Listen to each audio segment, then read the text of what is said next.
Happy weekend to you. Today, I want us to go to another reason why people procrastinate. And the reason I want to discuss today is lack of focus. Not lack of focus as compared to lack of clarity, but rather a presence of a lot of distractions. Now, the people who have this reason for procrastinating have a tendency to think that they are not the ones procrastinating. The choice to do that task is taken away from them. But that's not entirely true. It's still up to you to determine the kind of results you get from life. So, how to deal with distractions when they make you procrastinate is basically what we'll talk about today. But let me shed some more light on distractions. Distractions could be things. It could be your phone. It could be your television. It could be people who walk in when you're doing a task and then you just lose the flow. It could be food. You know, there are some neighbors that know how to cook the wrong thing at the wrong time, and then the smell just makes you lose your train of thought. We have some of them like that in our lives as well. So distractions could come in many forms. They could be animate, they could be inanimate. And while you might think that you have greater control over how things distract you, you might not be able to control the human element. I'm here to reassure you that you can control a lot of elements. Now, the best way to handle distractions is to go fully into time management principles and time management skills. I spoke about time management in January. If you can scroll all the way down, look through my Instagram page and find those videos, they will be instrumental to handling distractions. But let me extract a few things to talk about here. One thing you would need to apply to handle your distractions is to learn how to ignore an alert, ignore the sounding alarm, ignore the ringing phone. When I was having babies, the older women in my life told me that it's not every time a child cries that you rush to carry the baby. I mean, you should let the baby cry. It actually helps the baby develop his or her own lungs. So I would tell you that it's not every time your phone rings that you need to pick it up. There are times you should actually set aside time. I am working on this. Then let the phone ring. Let the doorbell ring. Let the person at the door that did not tell you he was coming, let him stay at the door so that we can all inculcate the habit of letting people know we want to see them instead of just dropping in on them and altering their schedules.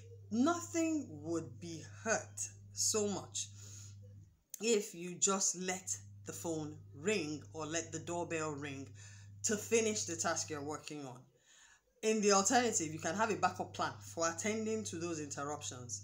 If your life is so busy and your tasks are so great, nothing would absolutely go wrong if you have a personal assistant handle those calls while you're handling matters. Now, what you do at this time is what's called single handling in time management. Single handling is blocking off time on your schedule to handle a particular task. Depending on how important that task is and how much time you need, you can block off 1 hour at a stretch, block off 2 hours at a stretch to make sure that you do that task and move to the next stage of your life. Another thing you can do is turn off your internet.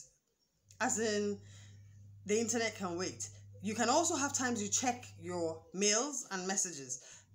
For example, you can check your messages on the hour, every hour, and dedicate a 5 minutes to it, such that you don't have it pile up. You attend to urgent things as well, but waiting 30-45 minutes for you to read that mail would not be fatal.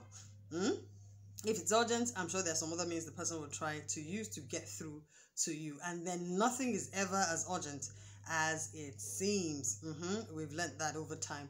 Now, another thing you can do is to learn to practice self-isolation. It's not all the time that people have to be around you. As a matter of fact, the greatest parts of your productivity are the things you get to do on your own, by your own. For example, when you're planning your day, planning what to do, when to do it, you have to be by yourself, assessing what the day is supposed to look like and what you want to achieve with that day.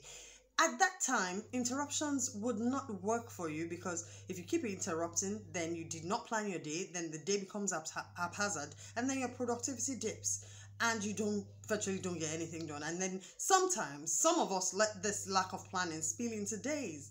And, you know, at the end of the time, we're wondering, what have I done with my week? What have I done with my month? What have I done with my year? And absolutely, what have I done with my life? that will not be your story. If you begin to learn how to decide that, okay, this is the task at hand, I'm handling it, I'm blocking off everybody. Of course, it could be your friend that knows how to gist well, and then you find out that when he comes in and you start gisting, everything takes the back burner. Well, that is the function of a to-do list. When you have a to-do list, don't just think that your to-do list was created for tasks. Put play on your to-do list. Put gist on your to-do list. Put rest on your to-do list. And then you will find out that if you have agreed with yourself and your subconscious that there is a time for everything, your friends won't feel neglected. Your family members won't feel neglected because there's a spot for them on your schedule. So, I've said so much. It's all basically time management. You need to learn to manage your time and then minimize distractions. Avoid interruptions. Make sure you stick to what you ought to be doing when you ought to be doing it.